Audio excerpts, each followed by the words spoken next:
الحمدللہ رب العالمین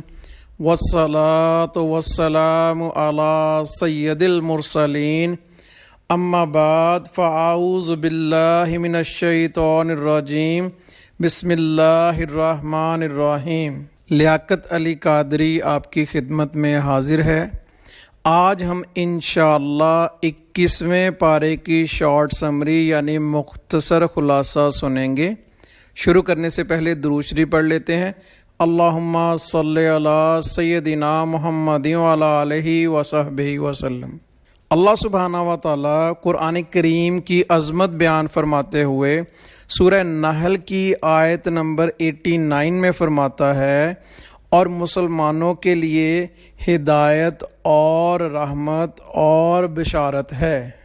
اور اس کے نزول کا مقصد بیان فرماتے ہوئے اللہ سبحانہ و تعالی سورہ انعام کی آیت نمبر 92 میں فرماتا ہے، یہ برکت والی کتاب ہے جسے ہم نے نازل فرمایا ہے، پہلی کتابوں کی تصدیق کرنے والی ہے، اور اس لیے اتری تاکہ تم اس کے ذریعے مرکزی شہر اور اس کے ارد گرد والوں کو ڈر سناؤ۔ 21ویں پارے کا آغاز سورہ عنکبوت کی آیت نمبر 45 سے ہوتا ہے۔ سورہ عنکبوت مکہ مکرمہ میں نازل ہوئی، اس میں 7 رکوع اور 69 آیات ہیں۔ عربی میں مکڑی کو عنکبوت کہتے ہیں۔ اس کی مزید تفصیل ہم 20ویں پارے میں سن چکے ہیں۔ 21ویں پارے کی پہلی آیت مبارکہ جو کہ سورہ عنکبوت کی آیت نمبر 45 ہے، اس میں اللہ سبحانہ و تعالیٰ فرماتا ہے، اے حبیب مکرم صلی اللہ علیہ وآلہ وسلم، آپ وہ کتاب پڑھ کر سنائیے جو آپ کی طرف بذریعہ وحی بھیجی گئی ہے، اور نماز قائم کیجیے، بے شک نماز بے حیائی اور برائی سے روکتی ہے، اور واقعی اللہ کا ذکر سب سے بڑا ہے، اور اللہ ان کاموں کو جانتا ہے جو تم کرتے ہو۔ اس کے بعد اللہ سبحانہ و تعالی مسلمانوں کی تربیت کرتے ہوئے فرماتا ہے، اے مسلمانوں، اہل کتاب سے بحث نہ کرو مگر بہترین انداز پر، سوائے ان میں سے ظالموں کے،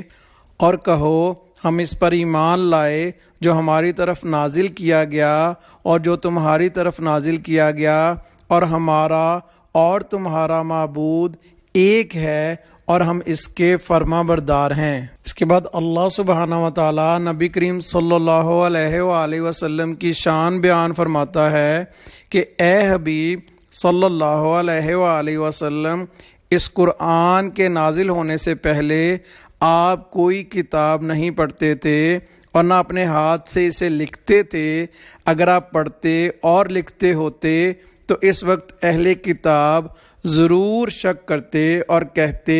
کہ ہماری کتابوں میں آخری زمانے میں تشریف لانے والے نبی کی صفت تو یہ مذکور ہے کہ وہ امی ہوں گے، نہ لکھتے ہوں گے اور نہ ہی پڑھتے ہوں گے، جبکہ یہ تو لکھتے بھی ہیں اور پڑھتے بھی ہیں، اس لیے یہ آخری نبی کیسے ہو سکتے ہیں؟ مگر انہیں اس شک کا موقع ہی نہ ملا۔ اس کے بعد کفار کی طرف سے عذاب کی جلدی مچانے اور قیامت کے دن انہیں عذاب ملنے کا بیان ہے۔ پھر اللہ سبحانہ و تعالیٰ فرماتا ہے، ہر جان کو موت کا مزہ چکھنا ہے، پھر ہماری ہی طرف تم پھیرے جاؤ گے۔ اس کے بعد جنتیوں اور انہیں ملنے والی نعمتوں کا ذکر ہے۔ پھر اللہ سبحانہ و تعالیٰ فرماتا ہے، اور زمین پر کتنے ہی چلنے والے ہیں جو اپنی روزی ساتھ اٹھائے نہیں پھرتے، بلکہ اللہ ہی انہیں اور تمہیں روزی دیتا ہے، اور وہی سننے والا جاننے والا ہے۔ ترمذی شریف میں روایت ہے، نبی کریم صلی اللہ علیہ وآلہ وسلم نے ارشاد فرمایا، اگر تم اللہ تعالیٰ پر ایسا توکل کرو جیسا ہونا چاہیے تو وہ تمہیں ایسے روزی دے گا جیسے پرندوں کو دیتا ہے کہ صبح بھوکے خالی پیٹ اٹھتے ہیں اور شام کو پیٹ بھر کر واپس آتے ہیں۔ پھر اللہ سبحانہ و تعالیٰ فرماتا ہے، اے حبیب صلی اللہ علیہ وآلہ وسلم، اگر آپ ان مشرکوں سے زمین و آسمان کی نعمتوں کے بارے میں پوچھیں گے کہ وہ کس نے عطا کی، تو یقیناً یہ کہیں گے اللہ نے۔ اور جب یہ مشرک لوگ کشتی میں سوار ہوتے ہیں تو اللہ کو پکارتے ہیں اس حال میں کہ اسی کے لیے دین کو خالص کرتے ہیں، پھر جب وہ انہیں خشکی کی طرف بچا کر لاتا ہے تو اس وقت شرک کرنے لگتے ہیں۔ پھر اللہ سبحانہ و تعالیٰ فرماتا ہے، اور اس سے بڑھ کر ظالم کون جو اللہ پر جھوٹ باندھے یا حق کو جھٹلائے جب وہ اس کے پاس آئے، کیا کافروں کے لیے جہنم میں ٹھکانہ نہیں؟ پھر اللہ سبحانہ و تعالیٰ سورہ عنکبوت کی آخری آیت مبارکہ یعنی آیت نمبر 69 میں فرماتا ہے، اور جنہوں نے ہماری راہ میں کوشش کی ضرور ہم انہیں اپنے راستے دکھا دیں گے، اور بے شک اللہ نیکوں کے ساتھ ہے۔ اس کے بعد سورہ روم کا آغاز ہوتا ہے۔ یہ مکہ مکرمہ میں نازل ہوئی، اس میں 6 رکوع اور 60 آیات ہیں۔ روم عیسائیوں کی مملکت کا نام ہے۔ اس سورہ مبارکہ میں مرکزی طور پر اللہ تعالیٰ کی وحدانیت اور اس کی صفات، رسول کریم صلی اللہ علیہ وآلہ وسلم کی رسالت پر ایمان لانے، قیامت کے دن دوبارہ زندہ کیے جانے اور آخرت میں اعمال کی جزا ملنے کو بیان کیا گیا۔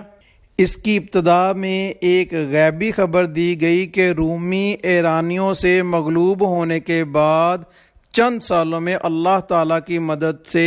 ایرانیوں پر غالب آ جائیں گے۔ قرآن پاک کی دی ہوئی یہ خبر حرف بحرف پوری ہوئی۔ رومی چند سالوں بعد ایرانیوں پر غالب آ گئے اور انہوں نے عراق میں رومیہ نامی ایک شہر کی بنیاد رکھی۔ قرآن پاک کی یہ غیبی خبر نبی کریم صلی اللہ علیہ وآلہ وسلم کی نبوت پر زبردست دلیل ہے۔ اس سورہ مبارکہ میں کفار کے علم کی حد بیان کی گئی اور اللہ تعالیٰ کی وحدانیت و قدرت پر دلائل دیے گئے۔ مرنے کے بعد دوبارہ زندہ کیے جانے، قیامت قائم ہونے، نیک اعمال کرنے والے مسلمانوں کی جزا اور آخرت کا انکار کرنے والے کافروں کی سزا کا بیان کیا گیا۔ اللہ تعالیٰ کی قدرت کی نشانیاں بیان کی گئیں۔ نبی کریم صلی اللہ علیہ وآلہ وسلم اور مسلمانوں کو دین اسلام پر قائم رہنے کی تاکید فرمائی گئی۔ یہ بتایا گیا کہ اسلام دین فطرت ہے اور جو اس دین سے ہٹے گا وہ فطرت سے ہٹ جائے گا۔ رشتہ داروں، مسکینوں اور مسافروں پر صدقہ کرنے اور سود سے بچنے اور حلال طریقوں سے مال میں اضافہ کرنے اور زکوٰۃ کے ذریعے اپنے مالوں کو پاک کرنے کا حکم دیا گیا، اور آخر میں کفار کے ایمان لانے سے اعراض کرنے پر نبی کریم صلی اللہ علیہ وآلہ وسلم کو تسلی دی گئی ہے۔ سورہ روم کا آغاز حروف مقطعات سے ہوتا ہے۔ پھر اللہ سبحانہ و تعالیٰ فرماتا ہے، رومی مغلوب ہو گئے۔ شام کی اس سرزمین میں رومی مغلوب ہو گئے تھے جو فارس سے قریب تر تھی۔ پھر فرمایا، اور رومی اپنی شکست کے بعد ان قریب چند سالوں میں ایرانیوں پر غالب آ جائیں گے، جن کی حد 9 سال ہے۔ مشہور روایت کے مطابق رومیوں کے مغلوب ہونے کے 7 سال بعد ہی رومی ایرانیوں پر غالب آ گئے تھے۔ ساتھ ہی اللہ سبحانہ و تعالیٰ فرماتا ہے، اللہ اپنے وعدے کے خلاف نہیں کرتا لیکن اکثر لوگ جانتے نہیں۔ پھر اللہ سبحانہ و تعالیٰ عبرت کے لیے فرماتا ہے، اور کیا انہوں نے زمین میں سفر نہ کیا کہ دیکھتے کہ ان سے پہلے لوگوں کا انجام کیسا ہوا؟ وہ ان سے زیادہ طاقتور تھے اور انہوں نے زمین میں ہل چلائے اور انہوں نے زمین کو اس سے زیادہ آباد کیا جتنا انہوں نے آباد کیا ہے، اور ان کے رسول ان کے پاس روشن نشانیاں لائے تو اللہ کی یہ شان نہ تھی کہ ان پر ظلم کرتا، ہاں وہ خود ہی اپنی جانوں پر ظلم کرتے تھے۔ اس کے بعد قیامت کے دن دوبارہ زندہ کیا جانے اور جنتیوں اور دوزخیوں کی جزا کا بیان ہے۔ اس کے بعد صبح و شام اللہ کی پاکی بیان کرنے کا حکم فرمایا گیا اور ظہر اور عصر کی نماز کا حکم دیا گیا۔ پھر اللہ سبحانہ و تعالیٰ فرماتا ہے کہ اس کی نشانیوں سے ہے کہ اس نے تمہارے لیے تمہاری ہی جنس سے جوڑے بنائے تاکہ تم ان کی طرف سے آرام پاؤ اور تمہارے درمیان محبت اور رحمت رکھی، بے شک اس میں غور و فکر کرنے والوں کے لیے نشانیاں ہیں۔ اس کے بعد اللہ سبحانہ و تعالیٰ کی مزید نشانیاں بیان فرمائی گئیں۔ اس کے بعد اللہ سبحانہ و تعالیٰ نے مشرکین کو ایک مثال بیان فرمائی کہ ہم نے تمہیں جو رزق دیا، کیا تمہارے غلاموں میں سے کوئی اس میں تمہارا اس طرح شریک ہے کہ تم اور وہ اس رزق میں برابر شریک ہو جاؤ؟ تو اللہ تعالیٰ کی مخلوق کو اس کا شریک کیسے قرار دیتے ہو، حالانکہ جنہیں تم اپنا معبود قرار دیتے ہو وہ سب تو اس کے بندے اور مملوک ہیں۔ پھر فرمایا کہ جب ہم لوگوں کو تندرستی اور وسعت رزق کا مزہ دیتے ہیں تو وہ اس پر خوش ہو جاتے ہیں اور اس کی وجہ سے اتراتے ہیں، اور اگر انہیں ان کی معصیت اور ان کے گناہوں کی وجہ سے کوئی برائی پہنچے تو اس وقت وہ اللہ تعالیٰ کی رحمت سے نا امید ہو جاتے ہیں، لیکن مومنین ایسا نہیں کرتے۔ اس کے بعد فرمایا رشتہ دار کو اس کا حق دو اور مسکین اور مسافر کو، یہ ان لوگوں کے لیے بہتر ہے جو اللہ کی رضا چاہتے ہیں اور وہی لوگ کامیاب ہونے والے ہیں۔ پھر اللہ سبحانہ و تعالیٰ فرماتا ہے اور جو مال تم لوگوں کو دو تاکہ وہ لوگوں کے مالوں میں بڑھتا رہے تو وہ اللہ کے نزدیک نہیں بڑھتا، اور جو تم اللہ کی رضا چاہتے ہوئے زکوٰۃ دیتے ہو تو وہی لوگ اپنے مال بڑھانے والے ہیں۔ یہاں لوگوں کو جو مال دینے کی مثال دی وہ یا تو سود کے بارے میں ہے یا وہ تحفے مراد ہیں جو اس نیت سے دیے جاتے تھے کہ جسے تحفہ دیا وہ اس سے زیادہ بڑھا کر واپس کرے۔ پھر اللہ سبحانہ و تعالیٰ اپنی وحدانیت اور قدرت کی نشانیوں سے بتاتا ہے کہ وہ خوشخبری دیتی ہوئی ہوائیں بھیجتا ہے، اور تاکہ تمہیں اپنی رحمت کا مزہ چکھائے، اور تاکہ اس کے حکم سے کشتی چلے، اور تاکہ تم اس کا فضل تلاش کرو، اور تاکہ تم شکر گزار ہو جاؤ۔ پھر وہ ہوائیں بادل ابارتی ہیں، پھر اللہ اس بادل کو آسمان میں جیسا چاہتا ہے پھیلا دیتا ہے، اور کبھی اسے ٹکڑے ٹکڑے کر دیتا ہے تو دیکھتا ہے کہ اس کے بیچ میں سے بارش نکلتی ہے، پھر جب اپنے بندوں میں سے جسے چاہتا ہے اس تک وہ بارش پہنچاتا ہے تو جبھی وہ خوش ہو جاتے ہیں، اگرچہ اس بارش کے اتارے جانے سے پہلے وہ بڑے نا امید ہوتے ہیں۔ اللہ سبحانہ و تعالیٰ فرماتا ہے کہ جس طرح زمین کو مردہ ہونے کے بعد وہ زندہ کرتا ہے، بے شک وہ مردوں کو زندہ کرنے والا ہے اور ہر شے پر قادر ہے۔ پھر اللہ سبحانہ و تعالیٰ فرماتا ہے کہ جس دن قیامت قائم ہوگی مجرم قسم کھائیں گے کہ وہ تو صرف ایک گھڑی ہی رہے ہیں، یعنی آخرت کو دیکھ کر مجرم کو دنیا یا قبر میں رہنے کی مدت بہت تھوڑی معلوم ہوگی۔ پھر اللہ سبحانہ و تعالیٰ فرماتا ہے بے شک ہم نے لوگوں کے لیے اس قرآن میں ہر قسم کی مثال بیان فرمائی، اور اگر تم ان کے پاس کوئی نشانی لاؤ تو ضرور کافر نہ مانیں گے۔ اسی طرح اللہ جاہلوں کے دلوں پر مہر لگا دیتا ہے۔ اللہ سبحانہ و تعالیٰ سورہ روم کی آخری آیت یعنی آیت نمبر 60 میں نبی کریم صلی اللہ علیہ وآلہ وسلم کو کفار کی عداوت اور تکالیف پہنچانے پر فرماتا ہے تو اے محبوب صلی اللہ علیہ وآلہ وسلم تم صبر کرو، بے شک اللہ کا وعدہ سچا ہے، اور یقین نہ کرنے والے تمہیں طیش پر نہ ابھاریں۔ اس کے بعد سورہ لقمان کا آغاز ہوتا ہے۔ یہ 2 آیات کے علاوہ مکی ہے، اس میں 4 رکوع اور 34 آیات ہیں۔ اس میں اللہ سبحانہ و تعالیٰ کے برگزیدہ بندے حضرت لقمان حکیم رضی اللہ تعالیٰ عنہ کا تذکرہ ہے، اس لیے اسے سورہ لقمان کہتے ہیں۔ اس میں مرکزی طور پر اللہ تعالیٰ اور اس کی وحدانیت پر ایمان لانے، حضور پر نور صلی اللہ علیہ وآلہ وسلم کی نبوت کی تصدیق کرنے، موت کے بعد دوبارہ زندہ کیے جانے اور قیامت کے دن کا اقرار کرنے کے بارے میں دلائل کے ساتھ کلام کیا گیا۔ اس کی ابتدا میں اللہ تعالیٰ کی ہدایت کے دستور اور حضور اقدس صلی اللہ علیہ وآلہ وسلم کے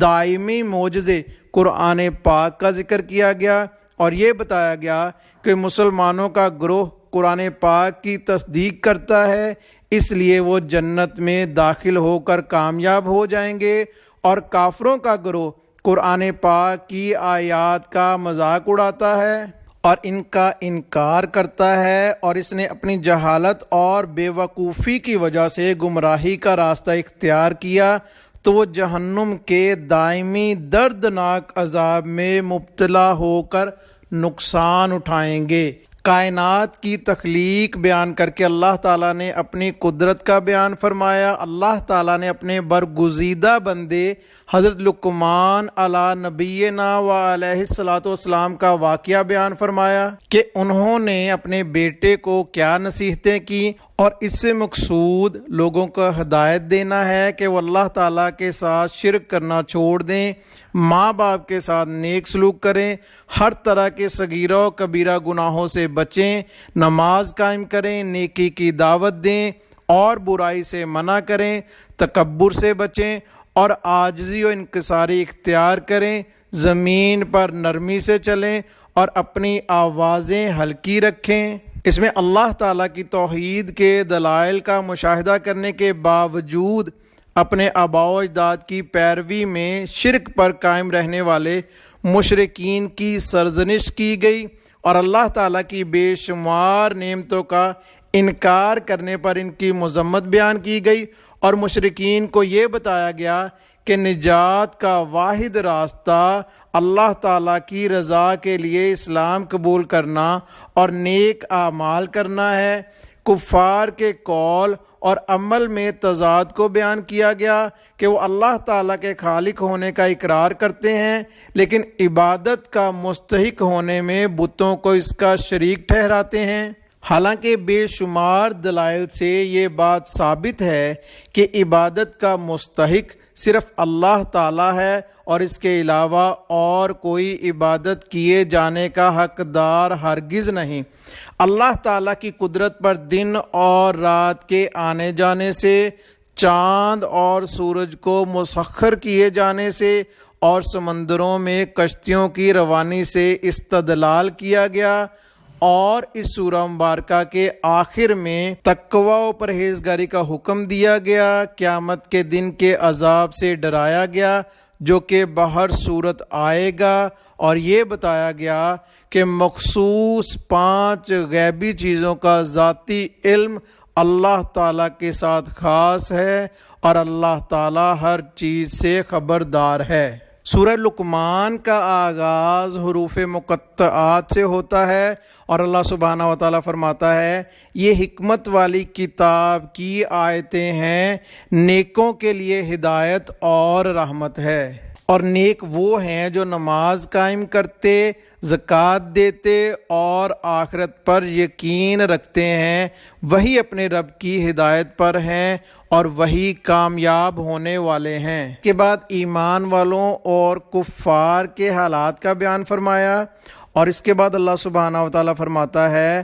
اور بے شک ہم نے لقمان کو حکمت عطا فرمائی کہ اللہ کا شکر ادا کر، اور جو شکر ادا کرے تو وہ اپنی ذات کے لیے شکر کرتا ہے، اور جو ناشکری کرے تو بے شک اللہ بے پرواہ ہے، حمد کے لائق ہے۔ حضرت وہب رضی اللہ تعالیٰ عنہ کا قول ہے کہ حضرت لقمان رضی اللہ تعالیٰ عنہ حضرت ایوب علیہ الصلوۃ والسلام کے بھانجے تھے۔ جبکہ ایک اور قول کے مطابق آپ حضرت ایوب علیہ السلام کی خالہ کے فرزند تھے۔ آپ نے حضرت داؤد علیہ السلام کا زمانہ پایا اور ان سے علم حاصل کیا۔ حضرت داؤد علیہ السلام کے اعلان نبوت سے پہلے فتویٰ دیا کرتے تھے، اور جب آپ علیہ السلام نبوت کے منصب پر فائز ہوئے تو حضرت لقمان رضی اللہ تعالی عنہ نے فتویٰ دینا بند کر دیا۔ آپ رضی اللہ تعالی عنہ کے نبی ہونے میں اختلاف ہے۔ اکثر علماء اسی طرف ہیں کہ آپ حکیم تھے، نبی نہ تھے۔ ابن عساکر میں حضرت عبد الرحمن بن یزید بن جابر رضی اللہ تعالی عنہ سے روایت ہے، رسول کریم صلی اللہ علیہ وآلہ وسلم نے ارشاد فرمایا،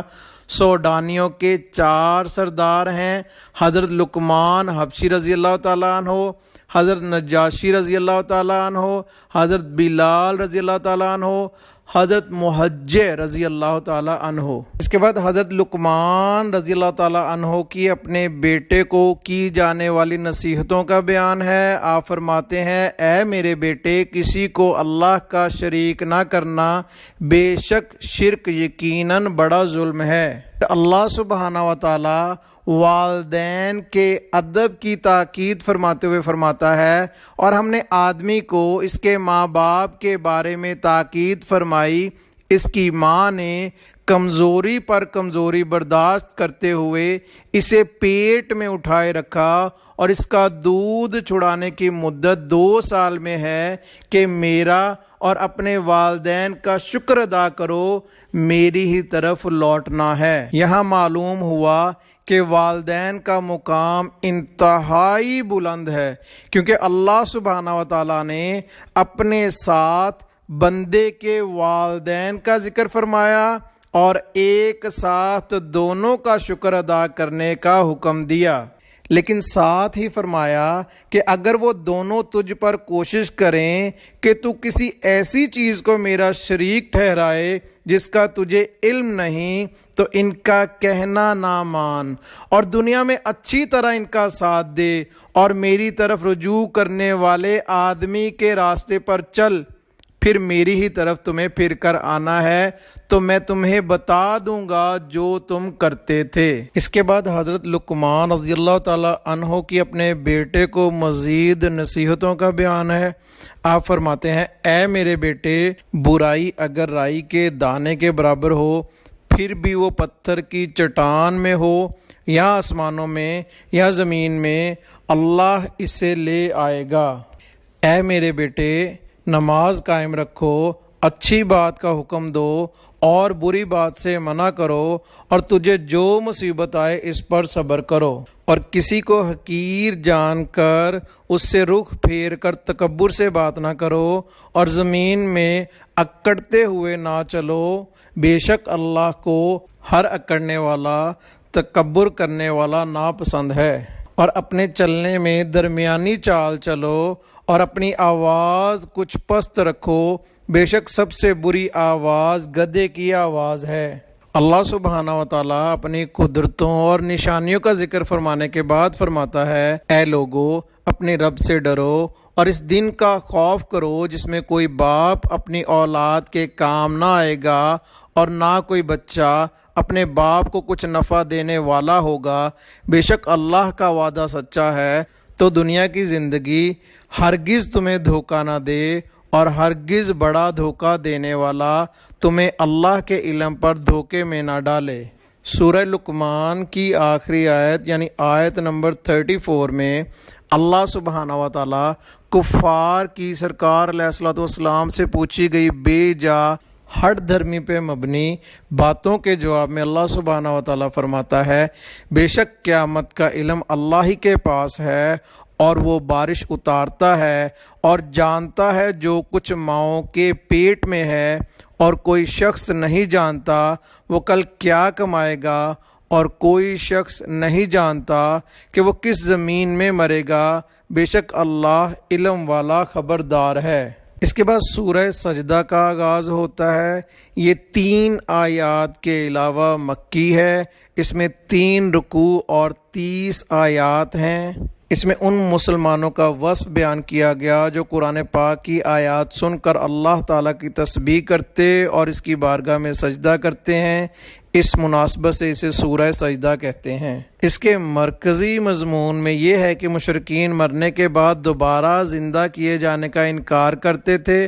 اور اس صورت میں بطور خاص مرنے کے بعد دوبارہ زندہ کیے جانے کو ثابت کیا گیا۔ اس صورت کی ابتدا میں یہ بیان کیا گیا کہ قرآن اللہ تعالیٰ کی وہ کتاب ہے جو اس نے اپنے حبیب صلی اللہ علیہ وآلہ وسلم پر نازل فرمائی، اور اس چیز میں شک کی کوئی گنجائش نہیں۔ نبی کریم صلی اللہ علیہ وآلہ وسلم کی رسالت کو ثابت کیا گیا، اور مشرکین کے اس نظریے کا رد کیا گیا کہ قرآن حضور اقدس صلی اللہ علیہ وآلہ وسلم نے اپنی طرف سے بنا لیا۔ اللہ تعالیٰ کی وحدانیت اور قدرت پر دلائل ذکر کیے گئے۔ کفار اور فرما بردار مسلمانوں کا حال بیان کیا گیا۔ یہ بتایا گیا کہ کفار اور مسلمانوں کا انجام ایک جیسا نہیں۔ تاجدار رسالت صلی اللہ علیہ وآلہ وسلم اور حضرت موسیٰ علیہ السلام کی رسالت کے درمیان مشابہت بیان کی گئی۔ انبیاء کرام علیہ السلام کو جھٹلانے والی سابقہ امتوں پر نازل ہونے والے عذاب کا ذکر کر کے اس امت میں سے رسول کریم صلی اللہ علیہ وآلہ وسلم کو جھٹلانے والوں کو ڈرایا گیا، اور اس کے آخر میں اسلام کے بنیادی عقائد توحید، رسالت اور حشر و نشر پر کلام کیا گیا۔ سورہ سجدہ کا آغاز حروف مقطعات سے کرنے کے بعد اللہ سبحانہ و تعالیٰ فرماتا ہے، کتاب کا اتارنا بے شک پروردگار عالم کی طرف سے ہے۔ کیا وہ یہ کہتے ہیں کہ اس نبی نے یہ قرآن خود بنا لیا ہے؟ بلکہ یہی تمہارے رب کی طرف سے حق ہے، تاکہ تم ان لوگوں کو ڈر سناؤ جن کے پاس تم سے پہلے کوئی ڈر سنانے والا نہیں آیا، اس امید پر ڈراؤ کہ وہ ہدایت پائیں۔ اس کے بعد اللہ سبحانہ و تعالیٰ زمین و آسمان اور انسان کی پیدائش پر اپنی قدرت کے دلائل بیان فرماتا ہے، اور فرمایا، تم فرماؤ تمہیں موت کا فرشتہ وفات دیتا ہے جو تم پر مقرر ہے، پھر تم اپنے رب کی طرف واپس کیے جاؤ گے۔ اس کے بعد کفار کے اعمال کی وجہ سے ملنے والے انہیں عذاب کا ذکر ہے۔ پھر اللہ سبحانہ و تعالیٰ نیکوکاروں کے بارے میں فرماتا ہے، ہماری آیتوں پر وہی لوگ ایمان لاتے ہیں کہ جب ان آیتوں کے ذریعے انہیں نصیحت کی جاتی ہے تو وہ سجدے میں گر جاتے ہیں اور اپنے رب کی تعریف کرتے ہوئے اس کی پاکی بیان کرتے ہیں اور تکبر نہیں کرتے۔ یاد رہے کہ یہ آیات سجدہ میں سے ہے، اسے پڑھنے اور سننے والے پر سجدہ تلاوت کرنا واجب ہے۔ نیکوکاروں کے بارے میں مزید فرمایا کہ ان کی کروٹیں ان کی خواب گاہوں سے جدا رہتی ہیں، اور وہ ڈرتے اور امید کرتے اپنے رب کو پکارتے ہیں اور ہمارے دیے ہوئے میں سے خیرات کرتے ہیں۔ اللہ سبحانہ و تعالیٰ جنت کی نعمتوں کے بارے میں فرماتا ہے کہ اللہ تعالیٰ نے ایمان والوں کے لیے نیک اعمال کے بدلے میں کیسی کیسی آنکھوں کی ٹھنڈک چھپا رکھی ہے، کسی جان کو اس چیز کا تفصیلی علم نہیں، اور فرمایا کہ نیک اور بد برابر نہیں، بہرحال جو ایمان لائے اور انہوں نے اچھے کام کیے تو ان کے لیے ان کے اعمال کے بدلے میں مہمانی کے طور پر رہنے کے باغات ہیں، اور وہ جو نافرمان ہوئے تو ان کا ٹھکانہ آگ ہے، جب کبھی اس میں سے نکلنا چاہیں گے تو پھر اسی میں پھیر دیے جائیں گے، اور ان سے کہا جائے گا اس عذاب کا، آگ کا مزہ چکھو جسے تم جھٹلاتے تھے۔ اس کے بعد حضرت موسیٰ علیہ السلام اور بنی اسرائیل کے انبیاء اور ان کی پیروی کرنے والوں کا ذکر فرمایا۔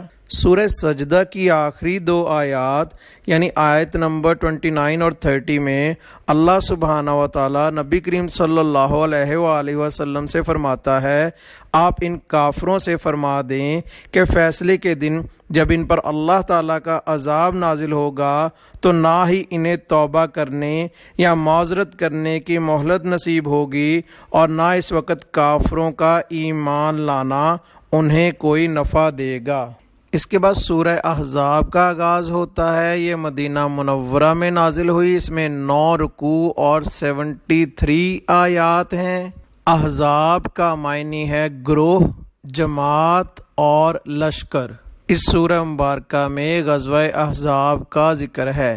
اس کے مرکزی مضامین میں یہ ہے کہ اس میں مسلمانوں کے شرعی احکام بیان کیے گئے۔ اس کے علاوہ اس کی ابتدا میں حضور اقدس صلی اللہ علیہ وآلہ وسلم کو اللہ تعالیٰ کے خوف رکھنے پر قائم رہنے، کفار و منافقین کی پیروی سے بچنے، اللہ تعالیٰ کی وحی کی پیروی کرتے رہنے اور اللہ تعالیٰ پر توکل کرتے رہنے کا حکم دیا گیا، اور بتایا گیا کہ دین و دنیا کے تمام امور میں نبی کریم صلی اللہ علیہ وآلہ وسلم کا حکم سب مسلمانوں پر نافذ ہے، اور حضور اقدس صلی اللہ علیہ وآلہ وسلم کی ازواج مطہرات تعظیم اور حرمت میں مسلمانوں کی مائیں ہیں، اور جس طرح اپنی ماں سے نکاح حرام ہے اسی طرح ان سے بھی نکاح کرنا حرام ہے۔ غزوہ احزاب کا واقعہ بیان کیا گیا۔ حضور پر نور صلی اللہ علیہ وآلہ وسلم کی ازواج مطہرات کو چند احکام دیے گئے۔ حضرت زینب رضی اللہ تعالیٰ عنہا کے نکاح کا واقعہ بیان کیا گیا۔ مسلمانوں کو کثرت سے اللہ تعالیٰ کا ذکر کرنے کا حکم دیا گیا، ان پر اللہ تعالیٰ کے مہربان ہونے اور ان کے لیے عزت کا ثواب تیار ہونے کی بشارت دی گئی۔ تاجدار رسالت صلی اللہ علیہ وآلہ وسلم کے اوصاف بیان کیے گئے اور ان کی تعظیم کے بارے میں مسلمانوں کو ہدایت دی گئی، اور کچھ مزید شرعی احکام بیان کیے گئے ہیں۔ سورہ احزاب کی پہلی 3 آیات میں اللہ سبحانہ و تعالیٰ نبی کریم صلی اللہ علیہ وآلہ وسلم سے فرماتا ہے، اور اس کی پیروی کرتے رہنا جو تمہارے رب کی طرف سے تمہیں وحی کی جاتی ہے، بے شک اللہ تمہارے کاموں سے خبردار ہے، اور اللہ پر بھروسہ رکھو، اور اللہ کافی کام بنانے والا ہے۔ اس کے بعد حقیقی اور منہ بولے والدین کے بارے میں احکامات ہیں۔ پھر فرمایا یہ نبی صلی اللہ علیہ وآلہ وسلم مسلمانوں کے ان کی جانوں سے زیادہ مالک ہیں، اور ان کی بیویاں ان کی مائیں ہیں، اور مومنوں اور مہاجروں سے زیادہ اللہ کی کتاب میں رشتہ دار ایک دوسرے سے زیادہ قریب ہیں، مگر یہ کہ تم اپنے دوستوں پر احسان کرو، یہ کتاب میں لکھا ہوا ہے۔ اس کے بعد انبیاء کرام علیہم الصلاۃ والسلام سے لیے گئے عہد کا بیان ہے۔ پھر غزوہ احزاب کا ذکر فرماتے ہوئے اللہ سبحانہ و تعالیٰ فرماتا ہے، اے ایمان والو اللہ کا احسان اپنے اوپر یاد کرو، جب تم پر کچھ لشکر آئے تو ہم نے ان پر آندھی اور وہ لشکر بھیجے جو تمہیں نظر نہ آئے، اور اللہ تمہارے کاموں کو دیکھ رہا ہے۔ اس کے بعد غزوہ احزاب کے احوال اور منافقین کے منافقانہ کردار کا تفصیلی ذکر ہے۔ اس کے بعد اللہ سبحانہ و تعالیٰ نبی کریم صلی اللہ علیہ وآلہ وسلم کی سیرت پاک کے بارے میں فرماتا ہے، بے شک تمہارے لیے اللہ کے رسول میں بہترین نمونہ موجود ہے، اس کے لیے جو اللہ اور آخرت کے دن کی امید رکھتا ہے اور اللہ کو بہت یاد کرتا ہے۔ اس کے بعد مومنین کا غزوہ احزاب میں تفصیلی کردار بیان فرمایا گیا، اور اللہ سبحانہ و تعالیٰ فرماتا ہے تاکہ اللہ سچوں کو ان کے سچ کا صلہ دے اور منافقوں کو عذاب دے اگر چاہے، یا انہیں توبہ کی توفیق دے۔ اس کے بعد مشرکین کی مدد کرنے والے اہل کتاب کا انجام بیان فرمایا گیا۔ اس کے بعد اللہ سبحانہ و تعالیٰ نبی کریم صلی اللہ علیہ وآلہ وسلم سے فرماتا ہے، اے نبی صلی اللہ علیہ وآلہ وسلم اپنی بیویوں سے فرما دو، اگر تم دنیا کی زندگی اور اس کی آرائش چاہتی ہو تو آؤ، تاکہ میں تمہیں مال دوں اور تمہیں اچھی طرح چھوڑ دوں، اور اگر تم اللہ اور اس کے رسول اور آخرت کا گھر چاہتی ہو تو بے شک اللہ نے تم میں سے نیکی کرنے والیوں کے لیے بڑا اجر تیار کر رکھا ہے۔ 21ویں پارے کی آخری آیت مبارکہ